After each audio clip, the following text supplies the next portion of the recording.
Welcome to Aadya media. Nalgonda parliament అధ్యక్షులు, Telangana Telugu Desam party అధికార ప్రతినిధి నెల్లూరు దుర్గాప్రసాద్ గారు మనతో ఉన్నారు. సార్ నమస్కారం. నమస్కారం. తెలంగాణ తెలుగుదేశం పార్టీకి ముచ్చటగా మూడో అధ్యక్షుడిగా బీసీ వర్గానికి చెందిన కాసాని జ్ఞానేశ్వర్ ముదిరాజ్ అధ్యక్షుడిగా నియమించబడ్డారు. రేపో మాపో ప్రమాణ స్వీకారం జరగబోతుంది సార్. అంటే మళ్ళీ ఈ తెలంగాణ రాష్ట్రంలో టీడీపీకి పునర్వైభవం రాబోతుందా? ఎలా ఉండబోతుంది? నమస్కారం అండి. సార్ నమస్తే. ఈరోజు తెలుగుదేశం పార్టీ మళ్ళా పునర్నిర్మాణము, పునరేకీకరణ అనే పేరుతోటి ఇవాళ సార్ మళ్ళీ నూతన అధ్యక్షుడిని నియమించుకోవడం జరిగింది. గతంలో రమణ గారు 7 సంవత్సరాలు చేసినారు. ఇప్పుడు బక్కి నరసింహులు గారు 16 నెలలు చేసినారు. వారు పదవి తీసుకునేటప్పుడే ఒక పర్మనెంట్ అధ్యక్షుడిని ఎవరన్నా పెడితే బాగుండని ఒక ఆలోచన వస్తే తాత్కాలికంగా ఉండమని ఒక పెద్దలుగా వారిని ఉంచాము. ఈరోజు కాసాని జ్ఞానేశ్వర్ గారిని చూస్తే గతంలో వారు మొదట తెలుగుదేశం పార్టీ పీరియడ్లోనే వారు ఎంపీపీ కావటం, ఆ తర్వాత జిల్లా పరిషత్ చైర్మన్ కావటం, జిల్లా పరిషత్ చైర్మన్ అయిన తర్వాత వారు ఇండిపెండెంట్గా ఒక ఎమ్మెల్సీ కావటం, అవును సార్, విధానసభకు ఎన్నిక కావటం, అట్లా వారు ఒక ప్రజాప్రతినిధిగా. అంతేకాదు ఇవాళ ఈ రాష్ట్రంలో అనేక బడుగు బలహీన వర్గాల సంఘాలు, బీసీ సంఘాలు ఉన్నాయంటే చాలా రోజులు అంటే ఇప్పటికీ కూడా వారి కనుసన్నల్లోనే నడుస్తూ ఉన్నాయి. కాసాని జ్ఞానేశ్వర్ గారు మొదటి నుంచి కూడా బడుగు బలహీన వర్గాల వారి కోసం ఒక అధికారం కావాలని ఆనాడు జిల్లా పరిషత్ చైర్మన్ చేసిన, తర్వాత ఎమ్మెల్సీ చేసిన, వారి వాణి వినిపించడం. అంతేకాదు 93 కులాలకు కూడా అధ్యక్షుడిగా కంబైన్డ్ స్టేట్లో చేసినటువంటి. అవును సార్, అవును. అంతేకాదు ఇవాళ ముదిరాజు వాళ్ళ కమ్యూనిటీకి ఏదైతే ఉందో రాష్ట్ర అధ్యక్షులుగా ఉన్నారు ఉమ్మడి రాష్ట్రానికి. కాబట్టి వారికి ఏంటంటే ముఖ్యంగా సమాజంలో బీసీ వర్గాలు, అణగారిన వర్గాలని అధికారం ఎట్లా ఇవ్వాలా, ఏ పార్టీ ఇవ్వగలుగుతుందని చూసి మళ్ళొకసారి ఆయన మాతృ సంస్థ ఇది. ఆయన తెలుగుదేశం పార్టీలోనే ఆయన రాజకీయం స్టార్ట్ చేసిన తర్వాత ఇట్లా వారికి అది మళ్ళీ ఇప్పుడు ఒకసారి ఇప్పుడున్న రాజకీయ పార్టీలు ఈ రాష్ట్రంలో తెలంగాణ ప్రాంతంలో చూస్తే ముఖ్యంగా టీఆర్ఎస్ పార్టీ కానీ, ఏ రాజకీయ పార్టీ చూసినా సరే, కాంగ్రెస్ పార్టీ కానీ, జాతీయ పార్టీలు కానీ, ఏ పార్టీలు చూసినా కూడా బహుజనులకి అధికారం అనేది దూరం అయిపోయింది. అవును సార్, అవును. ఆనాడు ఎన్టీ రామారావు గారు పెట్టినప్పుడు ఏదైతే మౌలికమైనటువంటి లక్ష్యంతో పెట్టారో బడుగు బలహీన వర్గాల కొరకు తెలుగుదేశం పార్టీని స్థాపించారు ఈ హైదరాబాద్లో. అది దూరం అవుతుందనే భావంతో వారు కూడా చంద్రబాబు నాయుడు గారిని కలవటం, నాకు మళ్ళా బడుగు బలహీన వర్గాల వారిని ఈ ప్లాట్ఫారం తోటి ధనికుల్లో ఉన్నటువంటి పేదల్ని, అగ్రవర్ణాల్లో ఉన్నటువంటి పేదలను అందరిని ఐక్యం చేసి ఈ పార్టీని ముందుకు తీసుకెళ్తానంటే సార్ కూడా మీరు నాయకత్వం వహించండి అని చెప్పటం జరిగింది. అట్లా వారు ముందుకు రావటం జరిగింది. అందుకే మేము ఇవాళ పునరేకీకరణ, చంద్రబాబు నాయుడు గారు కూడా మొన్న లాస్ట్ టైం మీటింగ్లో చెప్పినారు, గర్ వాపస్సి అనే ఒక ఇది పెట్టాం. చాలామంది మా వాళ్ళు పాత మిత్రులు కానీ, పాతగా ఇక్కడ పనిచేసిన వాళ్ళు కానీ మాతో టచ్లో ఉన్నారు. వారు కూడా త్వరలో జాయిన్ కాబోతున్నారు. మొత్తానికి తెలంగాణలో తెలుగుదేశం పార్టీకి ఒక వెలుగు రాబోతుంది. దీనికి 2 కారణాలు ఉన్నాయి సార్. ఒకటి, స్వయంకృతాపరాధంగా మేమే తెలంగాణకు లేఖ ఇచ్చి కూడా తెలుగుదేశం పార్టీ తెలంగాణకు మద్దతుగా చంద్రబాబు నాయుడు గారితో లేఖ ఇచ్చామని మేము ఉన్నటువంటి నాయకత్వం ప్రచారం చేసుకోవటంలో ఫెయిల్ అయిపోయినాం. ఆ రోజు కూడా తెలంగాణ సమాజము తెలంగాణ విడిపోయినాక కూడా మాకు 15 సీట్లు ఇచ్చారు. భారతీయ జనతా పార్టీతో కలిస్తే వాళ్ళకి 20 సీట్లు ఇచ్చారు. మాకు మంచి మెజారిటీ సీట్లు ఇవ్వటమే కాదు, 24% తోటి ఉన్నాం ఆ రోజు 14లో. కాబట్టి ఆ తర్వాత వచ్చినటువంటి అనేక కార్యక్రమాలు చూసినాం. ఉద్యమ నేపథ్యంలో వచ్చినటువంటి కేసీఆర్ సెంటిమెంట్ తోటి అధికారంలోకి వచ్చిన తర్వాత ఏ పార్టీ మిగలకూడదని చెప్పి అనేక హార్ష్ రీడింగ్స్ చేసి తెలుగుదేశం పార్టీ అనేది ఈ రాష్ట్రంలో ఉంటే నాకు అధికారం చలామణి కాదని చెప్పి దాన్ని కక్కవికలం చేసి పాడేసి అన్డెమోక్రటిక్గా చేసినాడు. రెండోది, ఇవాళ తెలుగుదేశం పార్టీకి నూతన చూస్తున్నాం మేము. జ్ఞానేశ్వర్ గారిని నిన్న ప్రకటించారు చంద్రబాబు నాయుడు గారు. నిన్న ప్రకటించిన కాడి నుంచి ఈరోజు వరకు చూస్తే కొన్ని వేల ఫోన్లు ఐ వాజ్ రిసీవ్డ్. నేను తీసుకున్నాను ఫోన్లు అన్నీ కూడా నాకు ఫోన్ చేశారు, మంచి పని చేశారు. బీసీల నుండి అన్ని వర్గాల నుంచి, జిల్లాల నుంచి అనేక మంది పాత వాళ్ళు కులాలకు అతీతంగా తెలుగుదేశం పార్టీలో మేము గతంలో పనిచేసాం, మళ్ళా వైభవం వస్తుంది. దీనికి ఒక కారణం కూడా నేను చెప్తున్నాను. ఒక రకంగా బీఆర్ఎస్ అనే పార్టీ కేసీఆర్ పెట్టడం వలన తెలుగుదేశం పార్టీ నెత్తిన పాలు పోసినట్టుగా అయింది ఇవాళ. ఎందుకంటే మేము ఏదైతే ఆంధ్ర పార్టీ అని చెప్పుకునే దాన్ని మేము ఎంత చెప్పినా కూడా లేదు ఇది ఆంధ్ర పార్టీ అనే బలమైనటువంటి ముద్ర వేసిన చంద్రశేఖరరావు ఇవాళ అదే ఆంధ్ర పార్టీ కాదు, దేశం మొత్తం నా భారత రాష్ట్ర సమితి ఉంటుందని ఏదైతే అంటున్నాడో అందుకనే చెప్పాము, తెలుగుదేశం పార్టీ తెలుగువాడి కొరకు, తెలుగు రాష్ట్రాల కొరకు, అభివృద్ధి కొరకు ఇక్కడే పుట్టినటువంటి పార్టీ. మేము 2 రాష్ట్రాల్లో ఉన్నాం కాబట్టి జాతీయ పార్టీని చేసుకోవాల్సి వచ్చింది. కానీ ఆయనకి ఇప్పుడు రాజకీయం కోసం భారత రాష్ట్ర సమితి చేయాల్సి వచ్చింది. కానీ మేము రాజకీయం కోసం కాదు. ఆనాడు స్వర్గీయ ఎన్టీ రామారావు గారు పెట్టింది కూడా తెలుగు జాతి కోసం, తెలుగువారి ఆత్మగౌరవం కోసం, తెలుగువారికి ఒక పార్టీ ఉండాలా, ఒక వినిపించే వాణి ఉండాలని చెప్పి ఆ రోజు పెట్టి రాజకీయ చైతన్యం తీసుకొచ్చినాడు. ఏ ఏ ఏ దృక్పథంతో అయితే మేము పార్టీని పెట్టామో ఆ దృక్పథం మళ్ళీ ఈ రోజుకి కూడా 40 సంవత్సరాలు పూర్తయినా సరే ఇంకా తెలుగుదేశం పార్టీ వాదననే సమాజంలో ఉందంటే చాలా గ్రేట్. మేము మా నాయకులు అటు చంద్రబాబు నాయుడు గారు కానీ, ఎన్టీ రామారావు గారు కానీ, అదంతా కూడా వాళ్ళు ఈ పార్టీకి పోసినటువంటి ఇదంతా ఈ పార్టీ యొక్క లక్ష్యాలు అవన్నీ కూడా ఇవాళటికి కూడా తెలంగాణ ప్రాంతంలో తెలుగుదేశం పార్టీ చేసిన అభివృద్ధి కార్యక్రమాలు తప్ప ఈ కొత్తగా వచ్చిన టీఆర్ఎస్ పార్టీ కానీ, ఆ తర్వాత కాంగ్రెస్ పార్టీ కానీ తెలంగాణ ప్రజానికాన్ని ఒరిగింది ఏమీ లేదు. ఎక్కడైనా ఏ డయాస్ మీదనైనా మేము చర్చకు సిద్ధం. ఇది పాత జిల్లాలు 10 జిల్లాల్లో కానీ, ఇవాళ వారు ఏర్పరిచిన 34, 36 జిల్లాల్లో కానీ ఎక్కడైనా చర్చకు సిద్ధం. ఆనాడు మేమేసిన బ్రిడ్జీలే ఉన్నాయి, ఆనాడు మేమేసిన రోడ్లే ఉన్నాయి. కాబట్టి ఇవన్నీ చర్చకు వచ్చినప్పుడు ప్రజల్లో తెలుగుదేశం పార్టీ ఉండాలి. కాకపోతే ఎక్కడొచ్చిందంటే టీఆర్ఎస్ పార్టీ చేసిన అన్డెమోక్రటిక్ వల్ల మా దగ్గర గెలవబడ్డటువంటి ప్రజాప్రతినిధులు అంతా అటు పోవటం వలన తెలుగుదేశం పార్టీకి ఓటేస్తే అటు పోతారనే నానుడు పోయింది.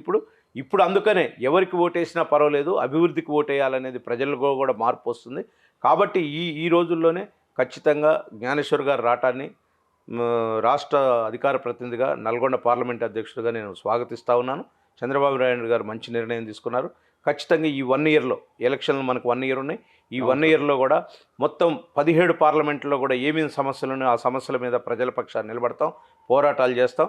ప్రజలకు మళ్ళొక్కసారి తెలుగుదేశం పార్టీ యొక్క ఏంటి గతంలో వాస్తవంగా ఇవాళ పార్టీ పుట్టి 40 ఇయర్స్ అయింది. అవును సార్. మేము కూడా ఇవాళ ప్రజల్లోకి పోవాలా. యూత్ 25 ఇయర్స్ 30 ఇయర్స్ ఉన్న వాళ్ళకి అసలు తెలుగుదేశం పార్టీ యొక్క ఎట్లా పుట్టింది, ఎట్లా వచ్చింది, ఆనాడు స్వర్గీయ ఎన్టీ రామారావు గారు ఏ విధంగా పెట్టారు, తర్వాత దీని డెవలప్మెంట్ చంద్రబాబు నాయుడు గారు ఏ విధంగా చేశారు, ఇవన్నీ కూడా ప్రజల్లోకి తీసుకుపోవడానికి కొత్తగా ఒక ప్రచురణలు కూడా చేస్తున్నాం. వాటి ద్వారా మేము ముందుకు పోవడం జరుగుతుంది. తప్పనిసరిగా తెలుగుదేశం పార్టీకి ఒక లైఫ్ అనేది వచ్చింది కొత్తగా. సరే, ఇప్పటి వరకు అంటే తెలంగాణలో తెలుగుదేశం పార్టీకి 32 లక్షల సభ్యత్వం ఉంది.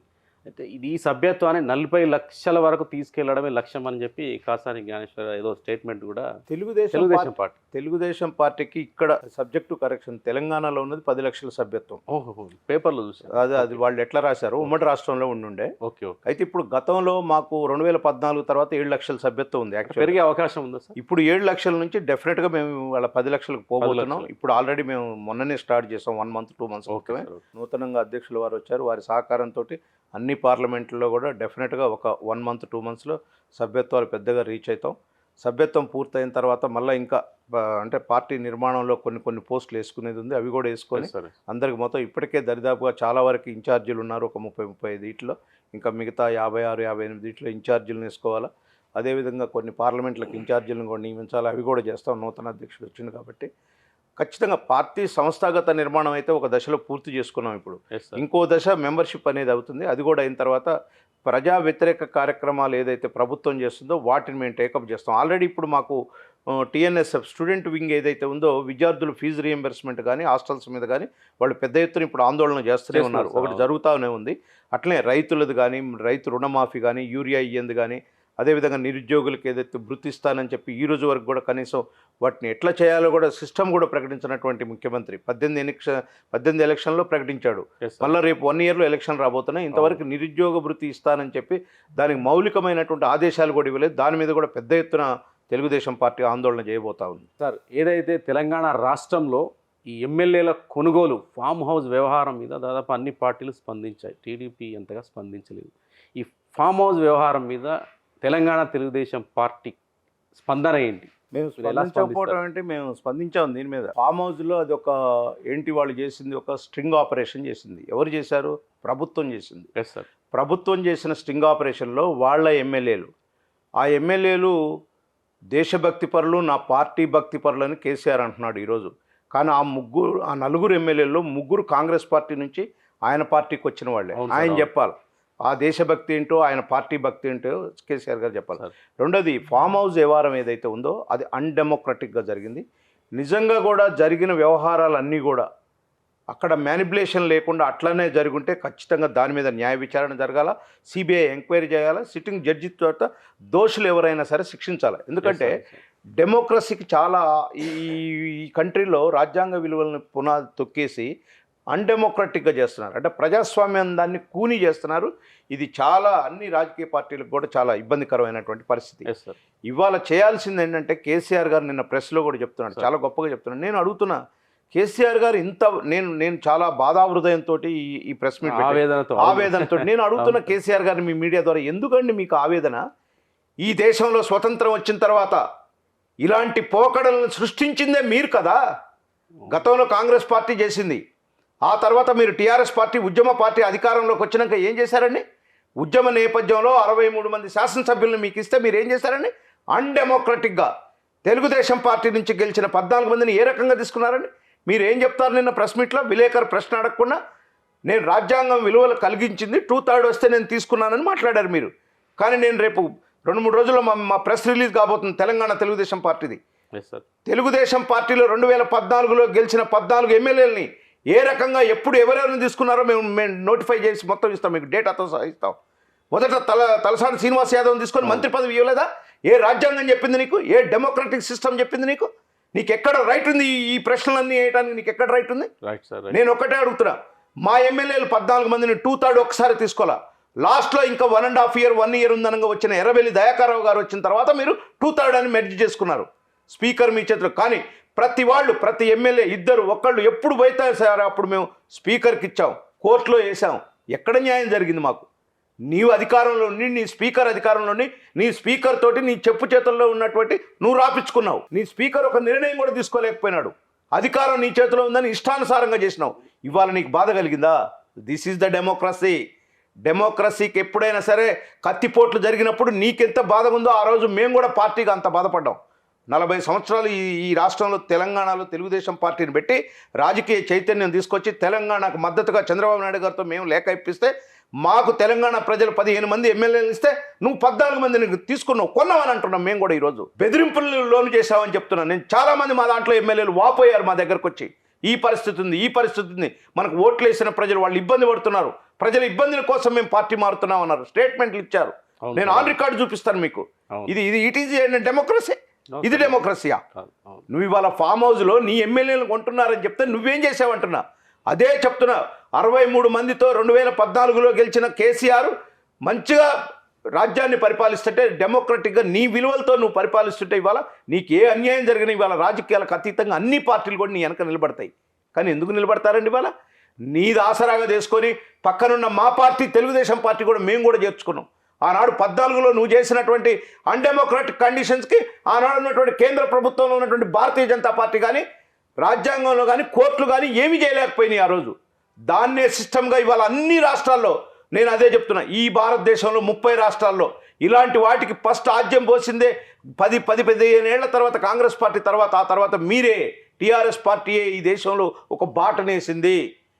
డెమోక్రటిక్ విలువలు లేకుండా చేసే రాజ్యాన్ని నడపొచ్చని చెప్పి బాట వేసిందే కేసీఆర్ గారు. దాన్ని మీరు నిన్న ప్రెస్లో చెప్పాల్సి ఉంటుంది. నేను 2014లో తీసుకున్న ఎమ్మెల్యేలు కానీ 2018లో తీసుకున్న ఎమ్మెల్యేలు కానీ అన్డెమోక్రటిక్గా తీసుకున్న, తప్పు చేసిన, డెమోక్రసీలో ఈ తప్పు చేయటం వల్ల ఇట్లా జరిగింది, ఇంకోసారి జరగదని చెప్పి చెంపలేసుకొని అప్పుడు నువ్వు ప్రెస్ ముందుకు వచ్చి ఇవన్నీ చెప్పాల్సి ఉంటుంది. నీవు చేసిందేమో రాజ్యాంగబద్ధంగా నేను 2/3 చేసుకున్నాను చెప్తావా? నువ్వు ఫస్ట్ చేసింది ఏంటి, తర్వాత చేసింది ఏంటి? 2 నెలలకు ఒకళ్ళని, 4 నెలలకు ఒకళ్ళని, సంవత్సరానికి ఒకళ్ళని బెదిరించి తీసుకొని అది అన్డెమోక్రసీ కాదా? నువ్వు ఏమి ఇచ్చినావు? నువ్వు ఇవాళ స్టింగ్ ఆపరేషన్ చేసి వాళ్ళు డబ్బులు అయ్యి అంటున్నారు. డబ్బులు కూడా ఎక్కడ కనపడలేదు. ఒక పక్క అవతల పార్టీ మీద నువ్వు నిందేస్తుంటే ఆ పార్టీ చెప్తుంది ఇదంతా కూడా ఒక డ్రామా, ఒక వ్యూహ రచన అని చెప్తుంది. రేపు నిజంగా కూడా గౌరవ కోర్టు దగ్గర, జడ్జి గారి దగ్గర, న్యాయస్థానంలో తేలితే ఇది తేలుతుంది. ఇంకోటి, ఇంత ముఖ్యమంత్రి గారు, ఇంత రాజ్యాంగ పదవిలో ఉన్నటువంటి ముఖ్యమంత్రి గారు సబ్జ్యుడిషి కాదా ఇది? ఈ ఇష్యూ ఏదైతే మీ ఫామ్ హౌస్ ఇష్యూ ఉందో కోర్టులో ఉండగా సబ్జ్యుడిషి ఉన్నదాన్ని నేషనల్ మీడియా, ప్రింట్ మీడియా, అన్ని మీడియాలకు పెట్టి మీరు డైరెక్ట్ హూ ఆర్ యూ? కోర్టులకు మీరు ముఖ్యమంత్రి స్థాయిలో మీరు పంపడానికి వీల్లేదు కదా. మీ ఏజీపీ ఉంటుంది, దానికి ఒక ప్రాసెస్ ఉంటుంది కదా. ఉత్తగా ప్రెస్ నోట్లు పంపినట్టు పంపితే ఏమిటి? ఈ రాజ్యాంగ విలువలేంటి? కోర్టు విలువలేంటి? మనకు డెమోక్రసీ కల్పించిన హక్కులేంటి? రాజ్యాంగం కల్పించిన హక్కులేంటి? కాబట్టి ఇది ఫామ్ హౌస్ ఘటనని తెలుగుదేశం పార్టీ తీవ్రంగా ఖండిస్తూ ఉన్నాం. ఇట్లాంటి డెమోక్రసీలో కరెక్ట్ కాదు. మేము తర్వాత కూడా చెప్పాం, మా పార్టీ మేము నలుగురిని తీసుకొని మంత్రి పదవులు ఇచ్చినాక మేము కూడా పార్టీగా చెప్పాం, ఎస్ దీని మీద దేశవ్యాప్తంగా ఒక చర్చ జరగాల, దేశంలో రాజ్యాంగం ప్రకారం పార్లమెంట్లో ఒక కఠినమైనటువంటి చట్టం రావాలి, ఆ చట్టానికి తెలుగుదేశం పార్టీ కూడా మద్దతు తెలుపుతున్నాం. ఎందుకంటే ఇట్లాంటి హార్స్ రైడింగ్ జరుగుతున్నటువంటి రాజకీయాలు అదే ఆనవాయితీగా తీసుకొని అందరం పోతున్నాం, ఇది తప్పు అని చెప్పి మేము కూడా చెప్పడం జరిగింది. కాబట్టి ఇవాళ ఏదో కేసీఆర్, నేను అడుగుతున్నా, బీజేపీ అది చేస్తుంది ఇది చేస్తుంది, నిజాయితీయేనా ముఖ్యమంత్రి గారు? నేను అడుగుతా ఉన్నా, 6.5 సంవత్సరాలు నువ్వు కాపురం చేసావు వాళ్ళతోటి, 6.5 సంవత్సరాలు భారతీయ జనతా పార్టీ కేంద్రంలో ఉండి ఏ బిల్లు పంపిస్తే ఆ బిల్లు నువ్వు యునానిమస్గా తీర్మానం చేసి పంపించావే. జిఎస్టీ మొదలుకొని మనీ మార్పిడి దగ్గర నుంచి 2000 నోట్ల కాడి నుంచి అన్నీ పంపించావే, అన్నిటి మీద బిల్లులు పంపించావే, ఓపే చేసావే. ఇవాళ సంవత్సరాల కాలంలో ఏదో రాజకీయ వైరం రాబట్టి ఇవాళ ప్రజానికాన్ని కూడా ఇబ్బంది పెడుతున్నారు మీరు. నేను అడుగుతున్నా, మునుగోడు ఎన్నిక దేనికి వచ్చిందండి? 2 పార్టీలు చేయటం వల్లనే, ఇవాళ కేవలం నువ్వు చేయటం వల్లనే. నీ మీద అసంతృప్తితో ఆయన కాంగ్రెస్ పార్టీ నుంచి రాజీనామా చేసి మళ్ళా గెలవాలంటే భారతీయ జనతా పార్టీలో గెలుస్తానని చెప్పి ఆయన పోయాడు. ఇవాళ ఈ రాజకీయ తత్వంలోనే మునుగోడు ప్రజలకి దేనికండి ఇంకా 1 ఇయర్లో ఎన్నికలు ఉన్నాయి. ఎవరు కోరుకున్నారు ఈ ఎన్నికని? ఈ ఎన్నిక లేకపోతే ఎమ్మెల్యే లేకపోతే ఏమైనా ప్రభుత్వం పడిపోద్దా? లేకపోతే అబ్సల్యూట్ మెజారిటీ ఉండదా? లేకపోతే ఏమైనా రాజ్యాంగ సంక్షోభం వస్తుందా? ఏంటి, వాట్ ఈస్ దిస్? కాబట్టి ఇవాళ ఎన్నికల కమిషన్ కూడా ఆలోచించాలా. ఇట్లాంటి 1 ఇయర్ 1.5 ఇయర్ ఎన్నికలు కావాలని రాజకీయాల కోసం రాజీనామాలు చేసి ప్రజలనే, ఇదంతా భారం కదండి. ఎన్నికల ఖర్చు ఎవరు? ప్రజలు పన్నులు కట్టే దాంతో నుంచే కదా తీసేది. కాబట్టి దీన్ని కూడా తీవ్రంగా ఖండిస్తా ఉన్నా. ఇలాంటి వాటిని ఎన్నికల కమిషన్ సమీక్షించాలా, అవసరమైతే పార్లమెంట్లో ఒక బిల్లు తేవాల్సిన అవసరం కూడా ఉంది. రాజీనామా చేసిన ఎమ్మెల్యేలు మళ్ళా 5 సంవత్సరాల తర్వాతనే ఎన్నిక పెట్టే పరిస్థితికైనా రావాలి సార్. లేదా ఎందుకంటే మెజారిటీ ఇక్కడ 119 మందిలో ఒక ఎమ్మెల్యే పోతేందండి, 2 ఎమ్మెల్యేలు లేకపోతే ఏం పోయింది? కాబట్టి ఇలాంటి మార్పులు కూడా రావాల్సినటువంటి అవసరం ఉంది సార్. కేసీఆర్ ప్రెస్ మీట్లో ముఖ్యంగా ఈ ఈవీఎం ట్యాంపరింగ్ అంశం పైన మాట్లాడడం జరిగింది. అంటే దేశంలో బీజేపీ గవర్నమెంట్ ఏదైతే ఉందో రాష్ట్రాల్లో అధికారాన్ని చేపడుతుందంటే దానికి ప్రధాన కారణం ఈవీఎంలు ఉండడం వల్లనే ఈ దేశంలో బీజేపీ గవర్నమెంట్ను ఏర్పాటు చేయగలుగుతుంది. మళ్ళీ మనం బ్యాలెట్ వ్యవస్థలోకి వెళితే, బ్యాలెట్ను వినియోగిస్తే ఈ ప్రభుత్వంలో ఉన్న నాయకులంతా పార్టీని వదిలి వెళ్ళిపోతారని. అంటే తెలంగాణ తెలుగుదేశం పార్టీ దీనిపైన అంటే ఎట్లా స్పందిస్తారు? అంటే ఈవీఎం ఉండాలంటే బ్యాలెట్ విధానాన్ని అవలంబించాలా ప్రజాస్వామ్య వ్యవస్థ? డెఫినెట్గా మేము కూడా బ్యాలెట్ కావాలని కోరాము ఎన్నికల కమిషన్ని. ఎందుకంటే కొన్ని దేశాల్లో, బయట యూరోప్ కంట్రీస్లో కూడా చూస్తే బ్యాలెట్ విధానాన్ని అవలంబిస్తారు. ఎంతో సాంకేతిక పరిజ్ఞానం ఉన్నటువంటి జర్మనీ కానీ, జపాన్ కానీ, ఇవన్నీ కూడా కొన్ని దేశాలు ఇప్పటికీ వాళ్ళు మొదట పోయారు దానికి, ఈవీఎంలకి. మళ్ళీ ఈరోజు బ్యాలెట్ ఉపయోగిస్తున్నారు. అంటే సంథింగ్ ఏదో డౌట్ కొంత ఉంది సార్, కొంత డౌట్, బెనిఫిట్ ఆఫ్ డౌట్ ఉంది. కాబట్టి మేము కూడా వీఆర్ డిమాండింగ్ బ్యాలెట్ పత్రమే కావాలని కోరుకుంటున్నాం. అయితే కొన్ని రాజకీయ పార్టీలు అవకాశంగా మాట్లాడుతున్నాయి, అప్పుడొక తీరుగా ఇప్పుడొక తీరుగా. అంటే బ్యాలెట్లో మామూలుగా ఈవీఎంలో థంపింగ్ మెజారిటీ వచ్చి గెలిస్తేనో ఈవీఎంలు కరెక్ట్, లేకపోతే మనం ఓడిపోతేనో ఈవీఎంలు అట్లా కాదు. కానీ ఒక చర్చ అయితే జరగాల. ఈవీఎంల మీద ప్రజలకు ఒక రకమైన అపోహ ఉంది, కొన్ని రాజకీయ పార్టీలకు కూడా అపోహ ఉంది. దాని బదులు ఇవన్నిటిని కూడా ఈ అపోహను తొలగించుకోవటానికి మనం ఇబ్బంది పడే బదులు ఒక పని చేయొచ్చు. మనం బ్యాలెట్కి పోయినట్టయితే అసలు ఓటేసే వాళ్ళకు కూడా ఒక తృప్తి, నేను పలాను గుర్తుకేసిన అనే ఒక ఫీలింగ్, ఆ ఫీలింగ్ కోసమైన చర్య ఖచ్చితంగా బ్యాలెటే పెట్టాలా. తెలుగుదేశం పార్టీ బ్యాలెట్నే కోరుకుంటుంది. తెలుగుదేశం పార్టీ రాష్ట్ర అధికార ప్రతినిధి నెల్లూరు దుర్గాప్రసాద్ గారు ఆయన అభిప్రాయం తెలియజేశారు ఫామ్ హౌస్ ఘటన పైన. తర్వాత వచ్చేసి మునుగోడు ఎన్నికల పైన. ఇక దేశంలో ఈవీఎం వ్యవస్థ కాకుండా బ్యాలెట్ విధానం రావాలని, ప్రజాస్వామ్య విలువలను కాపాడాలని ఆయన చెప్పడం జరిగింది. Thank you sir. Thank you.